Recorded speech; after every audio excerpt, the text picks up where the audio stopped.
סבתא, יש לך איזה משהו שאת זוכרת במיוחד מהילדות שלך שאת יכולה לספר לי? משהו שככה חזק זוכרת. כן. יש סיפור אחד שמלווה אותי מאז שהייתי ילדה קטנה. אבא שלי סיפר לי אותו, ויש לסיפור הזה מוסר השכל, שאותו אני רוצה אורי להעביר לך, ואת תעבירי אותו לילדים שלך. אבא שלי נלקח למחנה עבודה. מדובר על מלחמת עולם שנייה. הגרמנים אספו את כל היהודים מעיירה קטנה שקראו לה שנקוטה מארה, והפרידו בין הגברים והנשים. את הנשים לקחו עם הילדים ביחד והזקנים לקחו ברכבת אחת, ואת הגברים הצעירים והבריאים לקחו למחנה עבודה. ואבא שלי היה ביניהם. הם הגיעו למקום מאוד מרוחק, מאוד מבודד. שם היה מחנה עבודה, הם עסקו בקריאה של מחצבים. עבודה מאוד מאוד קשה. הם עבדו בפרך. זה לא כמו שאנחנו יודעים היום מחנה עבודה, זה כיף. זה היה מחנה מאוד, עם תנאים מאוד מאוד קשים. הרבה מאוד יהודים מתו תוך כדי עבודה. הם לא קיבלו ביגוד מתאים, היה חורף מאוד קשה.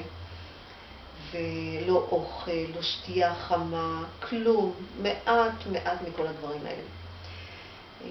יום אחד הקבוצה שהגיעה יחד עם אבא שלי החליטו לברוח.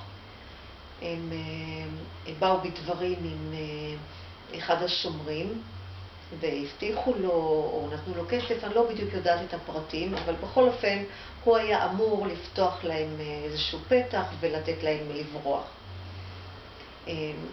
אבא שלי, מה שאפיין אותו, זו הייתה שינה מאוד מאוד חזקה. כשאבא שלי הלך לישון, אי אפשר היה להעיר אותו.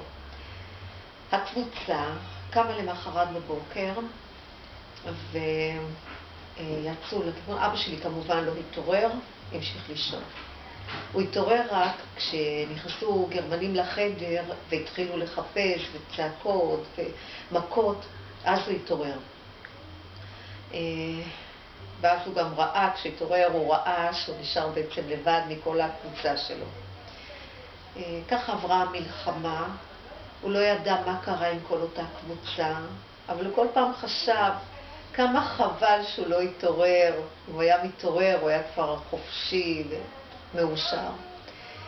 המלחמה הסתיימה, אבא שלי חזר לעיירה שלו, והוא גילה שאת אשתו ואת שלושת הילדים שלו, שלושת הבנים, רצחו גם את אמא שלו ואת אבא שלו ואת כל המשפחה. הוא בעצם חזר לבד.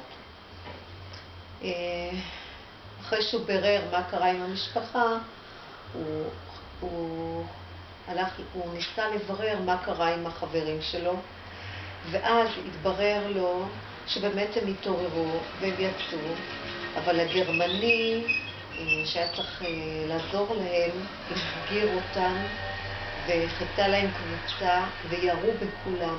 כולם נרצחו. אבא שלי התחתן ונולדנו 3 בנות. הוא השתקם, אבל את הסיפור הזה הוא תמיד סיפר לי כשלא הצלחתי, כשדברים לא הלכו כמו שאני רציתי או כמו שתכננתי. תמיד הוא היה אומר לי, כל רעה היא לטובה, ולא תדעי אף פעם, אלא רק אחרי פרק זמן את תדעי מה הייתה המטרה של הדבר הזה. ולכן כשמשהו לא מסתדר או משהו, לתת לדברים לזרום ולא לכעוז ולהתעקע באותו מקום, כי יש לכל דבר סיבה ומטרה. זה זיכרון מאוד מאוד חזק שמלווה אותי כל החיים, ואבא שלי באמת צדק. תמיד הייתה סיבה ותמיד הדברים בסוף הסתדרו.